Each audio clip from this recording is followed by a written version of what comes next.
£66 million, that's what the government's chucking at a plan to, get this, dim the bloody sun. They call it solar radiation management. Sounds all fancy, doesn't it? But basically they want to spray stuff into the sky to reflect sunlight away from Earth. Like putting a giant pair of sunglasses on the planet, except, you know, much more expensive and with potentially disastrous consequences. Now, I'm no scientist. I mean, I can barely change a tire without setting something on fire, but even I can see this is a right bodge job waiting to happen. This isn't some futuristic sci-fi film, this is real life, and they're messing with something as fundamental as the bloody sun. What could possibly go wrong? Well, quite a lot, as it turns out. Right, so here's the plan as far as I can understand it. They're talking about pumping loads of tiny particles, things like sulfates and other whatnots, into the stratosphere. That's way up high, miles above where jets fly. The idea is that these particles will act like a giant mirror, reflecting sunlight back into space and cooling the planet down. Sounds simple, doesn't it? Except, when has anything involving governments and massive scientific experiments ever been simple? It's like trying to fix your car engine by hitting it with a hammer. You might stop a strange noise for a bit, but you're probably going to cause a whole load of other problems in the process. Here's the thing about sunlight, it's kind of important. Plants need it to grow. You know, the plants we eat reduce sunlight and you risk messing up the whole food chain. And it's not just about food.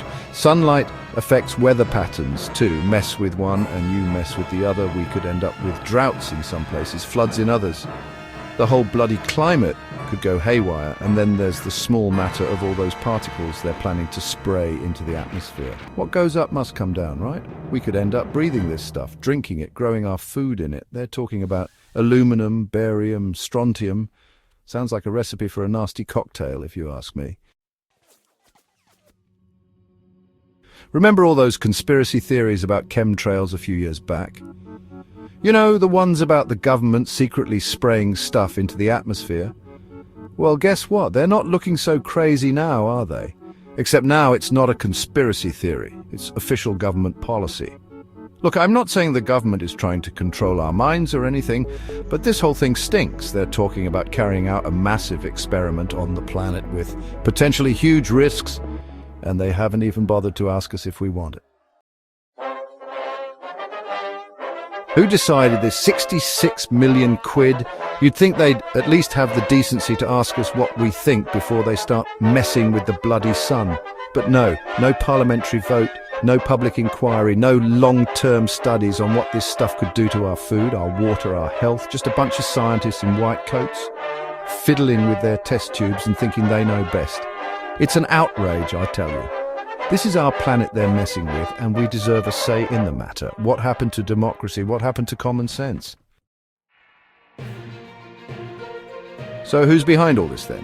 Who stands to gain from dimming the sun? Is it some giant corporation looking to make a quick buck from climate chaos? Or maybe it's some Bond villain, sitting in his volcano lair, stroking a white cat and plotting to rule the world. Look, I don't have all the answers. But I do know this, something stinks, and when something stinks, it's usually a good idea to follow your nose.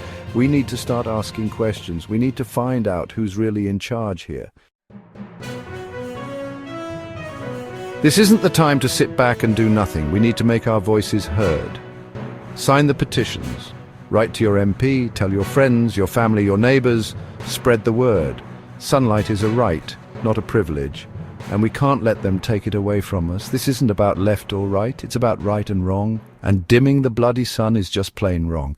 So let's make some noise, people. Let's show them that we won't stand for it.